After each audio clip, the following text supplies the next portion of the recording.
আপনি যে অবস্থানে আছেন এই অবস্থানে পৌঁছাটা অনেকের কাছে স্বপ্ন। তারা প্রতিনিয়ত সংগ্রাম আর স্ট্রাগল করে যাচ্ছে আপনার অবস্থানে পৌঁছতে, আর আপনি এটা নিয়ে সন্তুষ্ট না। শেখ সাদির নাম শুনেছেন? বালাগাল উলা কাশাফাত দুজা, এই কবিতাটার রচয়িতা ইরানের বিখ্যাত এক কবি।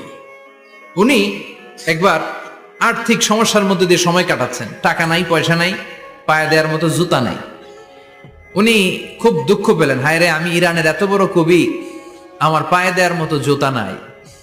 দুঃখ ভরা মন নিয়ে রাস্তায় হাঁটতে বেরোলেন। হাঁটতে হাঁটতে হঠাৎ দেখলেন একটা লোক শুয়ে শুয়ে কাঁদছে, ওই লোকটার দুইটা পাই নাই, পাই নাই। উনি সেজদায় পড়ে গেলেন, আল্লাহর কাছে ক্ষমা চাইলেন, আল্লাহ অনেক দিয়েছো, শুকর আলহামদুলিল্লাহ। এজন্য যেই পরিস্থিতিতেই থাকি না কেন আমরা কি পড়বো? জোরে বলেন, কি পড়বো?